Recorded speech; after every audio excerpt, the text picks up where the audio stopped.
So, sis, this is a video to explain to you how to do the kind of cutting that I need you to do. The first thing I gotta say before I forget is that I'm having you cut rectangles for me in a different size than I have used up until now. I'm going to be shifting over to a larger pattern when you send me your stuff, and that's going to be 7 by 9 rectangles, 7 inches by 9. So when you send me your stuff, please mark or stick in a note or something in very big letters that reminds me that I am working with this 7 by 9 rectangles. I'm going to need to remember that so I don't mess up. Okay, so what I'm sending you in your little kit to make your job easier is I'm sending you 2 templates. One is the big template and one is the little template. We're going to start, Richard's laughing in the background, which is why the phone is shaking. I don't know why he thinks that's so funny. Okay, I have in front of me a white sheet. Yours is flannel, that's fine, and you told me it's a solid color, so that's comparable to using a white sheet. A printed sheet is another story. So on your solid sheet, you want to lay it out in some fashion like I have here, and you take the big template and you lay it down in kind of in line with the way the line of the sheet is. And watch what I'm doing here.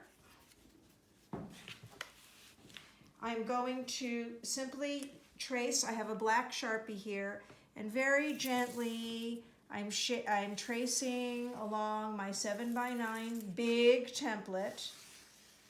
Okay, and there you go. Sharpie is the best to use. It's a little bit harder work with a ballpoint pen, but a ballpoint pen is also okay. If you're going to use a Sharpie, make sure that you have a piece of cardboard or something between you and your table so that it doesn't leak through, because Sharpies are very strong. Okay, so here's my first 7 by 9 template traced. Now I'm going over here and you'll notice that, oops, Richard, get a close-up of this. I kind of can't go straight across. That doesn't matter. That's okay because I have a cut here. So I'm going to go like this. I'm going to line up as best I can. That's good enough. And I'm going to make another trace. Now I have 2. See how I have 2? They don't line up. It doesn't matter.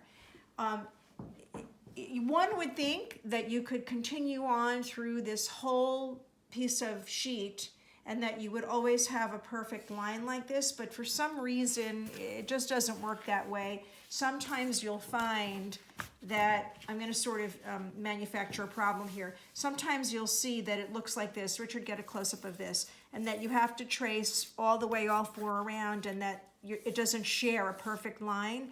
And if that happens, that's okay. It doesn't matter.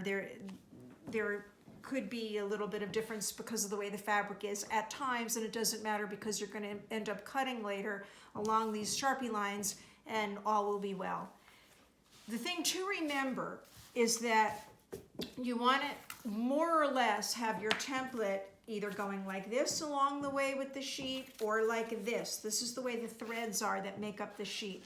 You don't want to go diagonal because that's called cutting on the bias or sewing on the bias, and that will make the mask wonky. It has to either be along this way or this way at those right angles.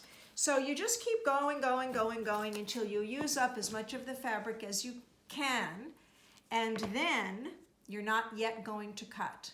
What you're going to do is, I'm going to show you in the next video. So let's end this video and we'll go to part 2.